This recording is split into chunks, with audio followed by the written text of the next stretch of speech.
Welcome back to SCOTUS Oral Arguments and Opinions. In this episode, we'll discuss the June 27th, 2025 Supreme Court opinion in the case called Mahmoud v. Taylor, case number 24-297. Please note that this summary is read by an automated voice.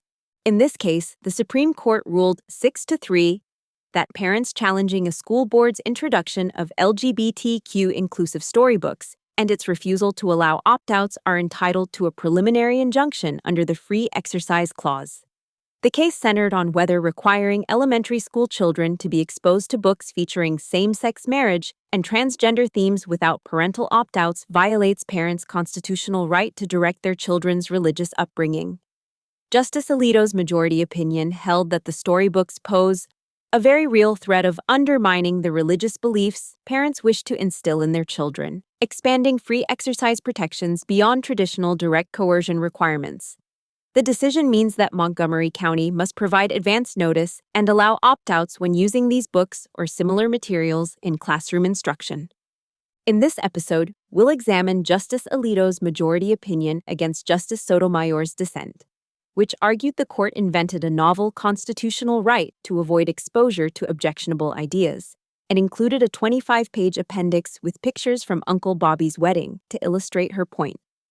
We'll also explore Justice Thomas's concurrence, which emphasized the historical recency of sexuality and gender education in elementary schools and warned against ideological conformity in public education, before analyzing the broader implications for school curricula and parental rights nationwide. The question presented in this case is whether public schools burden parents' religious exercise when they compel elementary school children to participate in instruction on gender and sexuality against their parents' religious convictions and without notice or opportunity to opt out. Justice Alito delivered the opinion of the court, in which Chief Justice Roberts and Justices Thomas, Gorsuch, Kavanaugh, and Barrett joined. Justice Thomas filed a concurring opinion. Justice Sotomayor filed a dissenting opinion, in which Justices Kagan and Jackson joined. Justice Alito's majority opinion. During the 2022 to 2023 school year, the Montgomery County Board of Education, Board, introduced a variety of LGBTQ+ inclusive texts into the public school curriculum. Those texts included 5 LGBTQ+ inclusive storybooks, approved for students in kindergarten through 5th grade, which have storylines focused on sexuality and gender. When parents in Montgomery County sought to have their children excused from instruction involving those books, the board initially compromised with the parents by notifying them when the LGBTQ+ inclusive storybooks would be taught and permitting their children to be excused from the instruction. That compromise was consistent with the board's guidelines for respecting religious diversity, which professed a commitment to making reasonable accommodations for the religious beliefs and practices of students. Less than a year after the board introduced the books, however, it rescinded the parental opt-out policy. Among other things, the board said that it could not accommodate the growing number of opt-out requests without causing significant disruptions to the classroom environment. The petitioners here are a group of individual parents and an unincorporated association of other interested parties. The individual parents come from diverse religious backgrounds and hold sincere views on sexuality and gender, which they wish to pass on to their children. Faced with the board's decision to rescind opt-outs, petitioners filed a lawsuit in the United States District Court for the District of Maryland. Among other things, they asserted that the board's no opt-out policy infringed on parents' right to the free exercise of their religion. They relied heavily on Wisconsin v. Yoder, in which the court recognized that parents have a right to direct the religious upbringing of their children, and that this right can be infringed by laws that pose a very real threat of undermining the religious beliefs and practices that parents wish to instill in their children. Petitioners sought a preliminary and permanent injunction prohibiting the school board from forcing their children and other students, over the objection of their parents, to read, listen to, or discuss the storybooks. The district court denied relief and a divided panel of the Fourth Circuit affirmed. Held Parents challenging the board's introduction of the LGBTQ plus inclusive storybooks, along with its decision to withhold opt-outs, are entitled to a preliminary injunction. A. The parents assert that the board's introduction of the LGBTQ plus inclusive storybooks, combined with its decision to withhold notice and opt-outs, unconstitutionally burdens their religious exercise. At this stage, the parents seek a preliminary injunction that would permit them to have their children excused from instruction related to the storybooks while this lawsuit proceeds. To obtain that form of preliminary relief, the parents must show that they are likely to succeed on the merits. They are likely to suffer irreparable harm in the absence of preliminary relief. The balance of equities tips in their favor, and an injunction would be in the public interest. The parents have made such a showing. B. The parents are likely to succeed on their claim that the board's policies unconstitutionally burden their religious exercise. The court has long recognized the rights of parents to direct the religious upbringing of their children. Those rights are violated by government policies that substantially interfere with the religious development of children. 1. For many people of faith, there are few religious acts more important than the religious education of their children.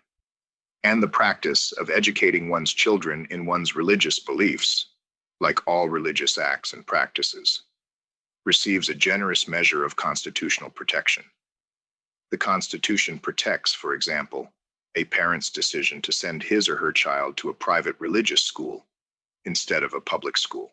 And the court has recognized limits on the government's ability to interfere with a student's religious upbringing in a public school setting.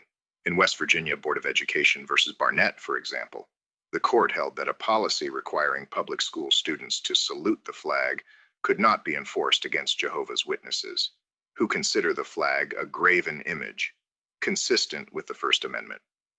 Barnett involved an egregious kind of direct coercion, a requirement that students make an affirmation contrary to their parents' religious beliefs. In Yoder, the court held that the Free Exercise Clause also protects against policies that impose more subtle forms of interference with the religious upbringing of children. There, the court considered a compulsory education law that would place Amish children into an environment hostile to Amish beliefs, where they would face pressure to conform to contrary viewpoints and lifestyles. The court concluded that such a law substantially interfered with the religious development of the Amish child, and therefore carried with it precisely the kind of objective danger to the free exercise of religion that the First Amendment was designed to prevent. The board's introduction of the LGBTQ plus inclusive storybooks, combined with its decision to withhold notice to parents and to forbid opt-outs, substantially interferes with the religious development of petitioners' children and imposes the kind of burden on religious exercise that Yoder found unacceptable. The books are unmistakably normative. They are designed to present certain values and beliefs as things to be celebrated, and certain contrary values and beliefs as things to be rejected. Take, for example, the message sent by the books concerning same-sex marriage. Many Americans advocate with utmost sincere conviction that, by divine precepts, same-sex marriage should not be condoned. That group includes each of the parents in this case. The storybooks, however, are designed to present the opposite viewpoint to young, impressionable children who are likely to accept without question any moral messages conveyed by their teacher's instruction. The storybooks present same-sex weddings as occasions for great celebration and suggest that the only rubric for determining whether a marriage is acceptable is whether the individuals concerned love each other. The storybooks similarly convey a normative message on the subjects of sex and gender. Many Americans, like the parents in this case, believe that biological sex reflects divine creation, that sex and gender are inseparable, and that children should be encouraged to accept their sex and to live accordingly. The storybooks, however, suggest that it is hurtful, and perhaps even hateful, to hold the view that gender is inextricably bound with biological sex. Like the compulsory high school education considered in Yoder, These books impose upon children a set of values and beliefs that are hostile to their parents' religious beliefs. And the books exert upon children a psychological pressure to conform to their specific viewpoints. The books, therefore, present the same kind of objective danger to the free exercise of religion that the court identified in Yoder. C. None of the counterarguments raised by the board, the courts below, or the board's amici give us any reason to doubt the existence of a burden on religious exercise here. The court does not accept the board's characterizations of the LGBTQ plus inclusive instruction as mere exposure to objectionable ideas or as lessons in mutual respect. The storybooks unmistakably convey a particular viewpoint about same-sex marriage and gender, and the board has specifically encouraged teachers to reinforce this viewpoint and to reprimand any children who disagree. That goes beyond mere exposure. Regardless, the question in cases of this kind is whether the educational requirement or curriculum at issue would substantially interfere with the religious development of the child, or pose a very real threat of undermining the religious beliefs and practices the parent wishes to instill in the child. Whether or not a requirement or curriculum could be characterized as exposure is not the touchstone for determining whether that line is crossed. The board's reliance on the court's decisions in Bowen versus Roy and Ling versus Northwest Indian Cemetery Protective Association is likewise unpersuasive. In those cases, the court held that the free exercise clause simply cannot be understood to require the government to conduct its own internal affairs in ways that comport with the religious beliefs of particular citizens, even when the conduct of such internal affairs might result in incidental interference with an individual's spiritual activities. That principle has no application here. The government's operation of public schools is not a matter of internal affairs, akin to the administration of Social Security or the selection of filing cabinets. It implicates direct coercive interactions between the state and its young residents. The three. The courts below erred by dismissing this court's decision in Yoder. The court has never confined Yoder to its facts, and there is no reason to conclude that the decision is sui generis or tailored to its specific evidence, as the courts below reasoned. While the court noted in Yoder that the Amish made a showing that probably few other religious groups or sects could make, that language must be read in the context of the specific claims raised by the Amish respondents, i.e., the right to withdraw their children from all conventional schooling after a certain age. Contrary to the suggestions of the courts below, Yoder embodies a robust principle of general applicability. The Fourth Circuit's view that the record in this case is too threadbare to demonstrate a burden on religious exercise is also unconvincing. That court faulted the parents for failing to make specific allegations describing how the books are actually being used in classrooms. But when a deprivation of First Amendment rights is at stake, a plaintiff need not wait for the damage to occur before filing suit. To evaluate the plaintiff's claims, the court need only decide whether, if teachers act according to the clear and undisputed instructions of the board, a burden on religious exercise will occur. 5. It is no answer that parents remain free to place their children in private school or to educate them at home. Public education is a public benefit, and the government cannot condition its availability on parents' willingness to accept a burden on their religious exercise. Moreover, given that education is compulsory in Maryland, the parents are not being asked simply to forego a public benefit. They have an obligation, enforceable by fine or imprisonment, to send their children to public school unless they find an adequate substitute they can afford.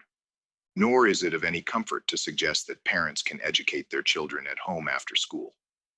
The parents in Barnett and Yoder were similarly capable of teaching their religious values at home, but that made no difference in the First Amendment analysis in those cases. It is similarly unconvincing to suggest that the parents could have challenged the educational requirements via the democratic process. The parents tried and failed to obtain legislative change and had every right to resort to judicial review to protect their rights. D. Having concluded that the board's policy burdens the parent's right to the free exercise of religion, the court turns to the question whether that burden is constitutionally permitted.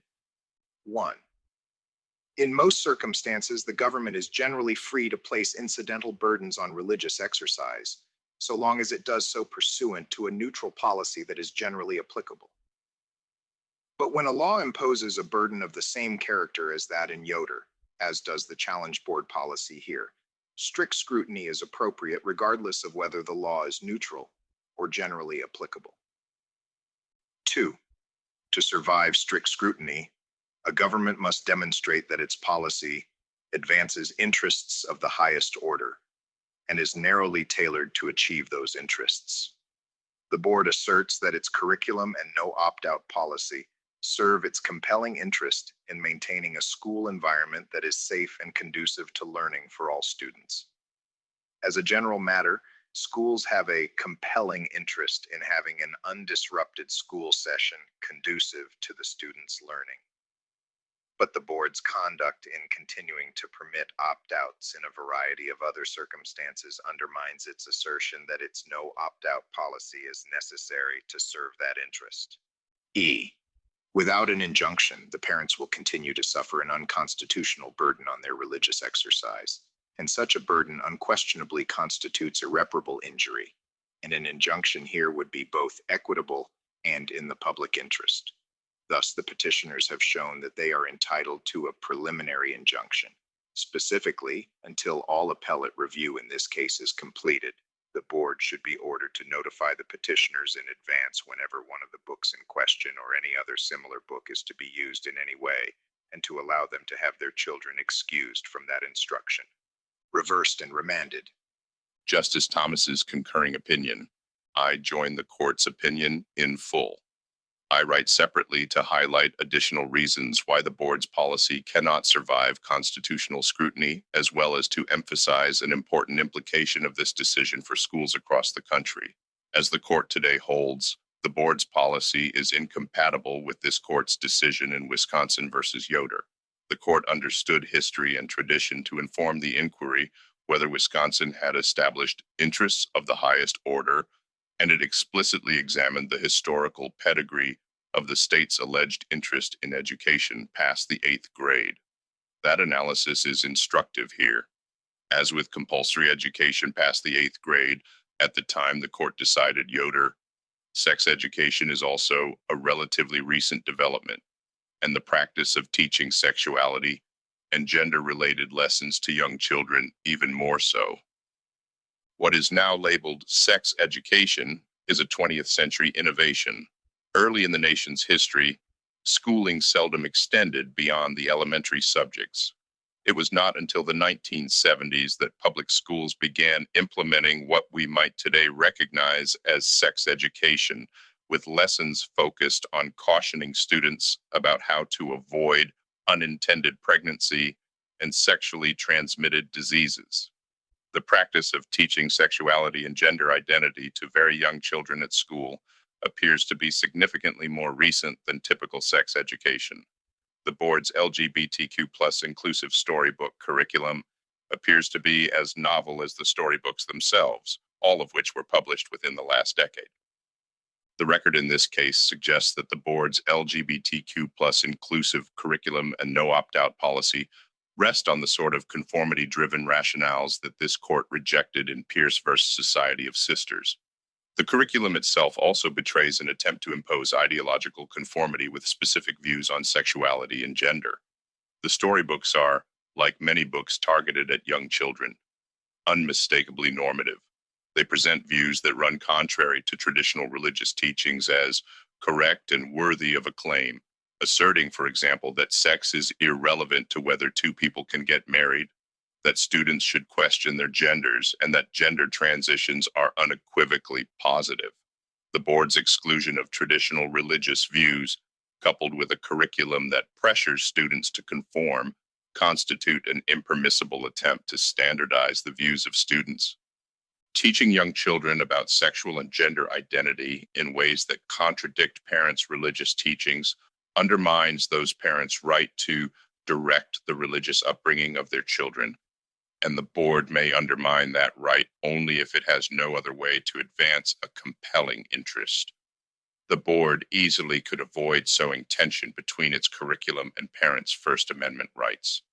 Most straightforwardly, rather than attempt to weave the storybook seamlessly into ELA lessons, the board could cabin its sexual and gender identity instruction to specific units.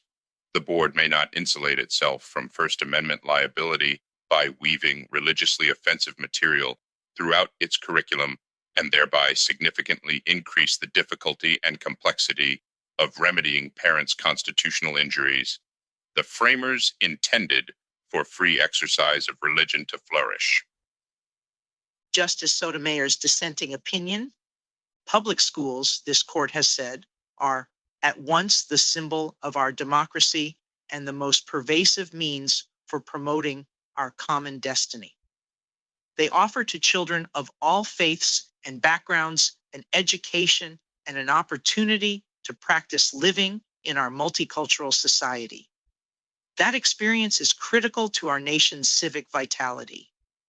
Yet it will become a mere memory if children must be insulated from exposure to ideas and concepts that may conflict with their parents' religious beliefs. Today's ruling ushers in that new reality. Casting aside long-standing precedent, the court invents a constitutional right to avoid exposure to subtle themes contrary to the religious principles that parents wish to instill in their children. Exposing students to the message that LGBTQ people exist and that their loved ones may celebrate their marriages and life events, the majority says, is enough to trigger the most demanding form of judicial scrutiny. The Free Exercise Clause commands that the government shall make no law prohibiting the free exercise of religion.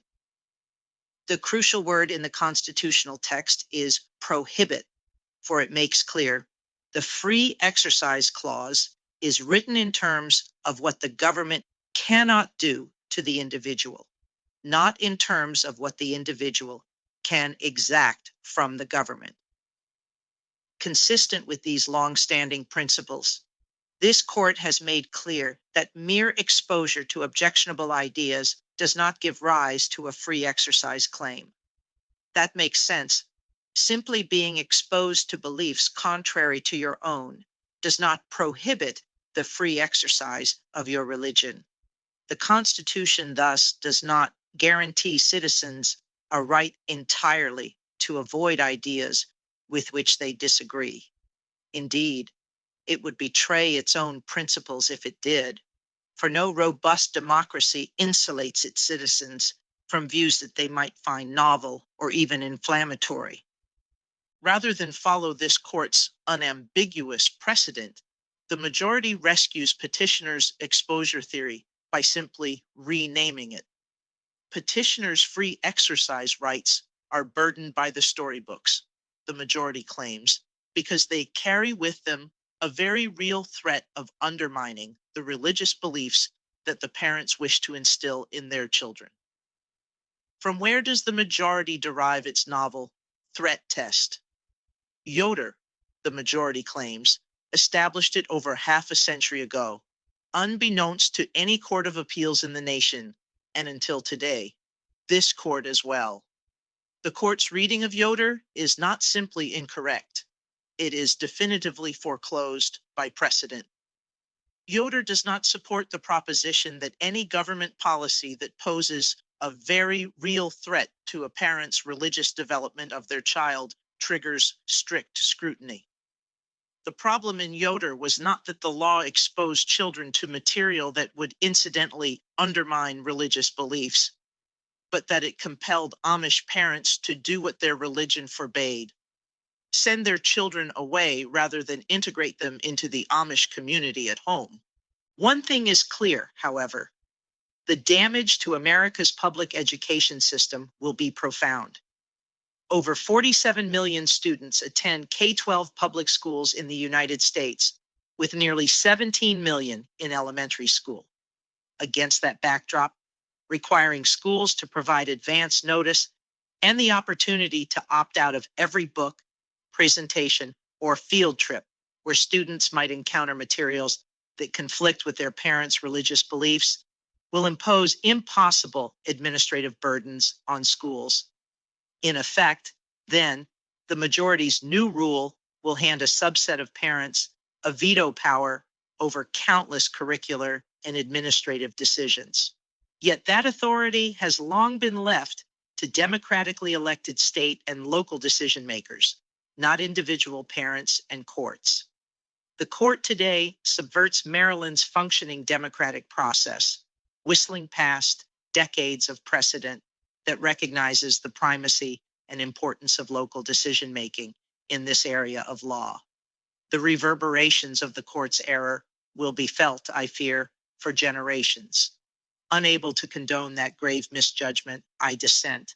The reverberations of the court's error will be felt, I fear, for generations.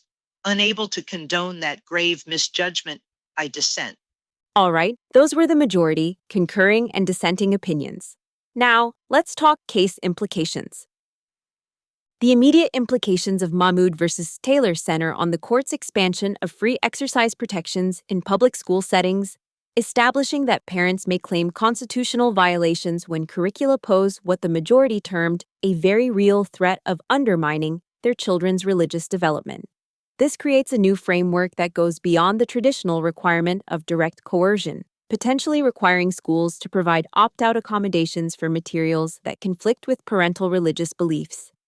Justice Thomas's concurrence adds a historical dimension to this analysis, suggesting that recently developed curricula, particularly those addressing sexuality and gender identity, may face heightened scrutiny absent deep historical roots in American education.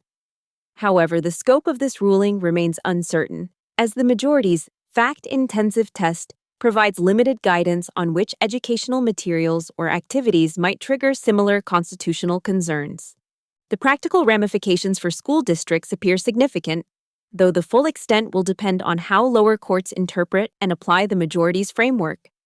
Justice Sotomayor's dissent highlights the administrative challenges schools may face in identifying potentially objectionable content across diverse religious communities and managing individualized opt-out requests, concerns that could lead some districts to preemptively remove controversial materials rather than risk litigation. The disagreement between the majority and dissent over whether this constitutes mere exposure versus substantial interference with religious exercise suggests that future cases will likely turn on specific factual circumstances rather than broad categorical rules. While the decision specifically addresses elementary-level LGBTQ inclusive materials, the underlying principle could extend to other curricular areas where religious objections arise, though the contours of such applications remain to be determined through subsequent litigation and school district responses. Thanks for listening to this episode. I'll be back soon with more Supreme Court analysis. If you found this valuable, please subscribe and share with anyone who wants to understand how the court really shapes our lives. Up next, Free Speech Coalition, Inke versus Paxton. Talk to you soon.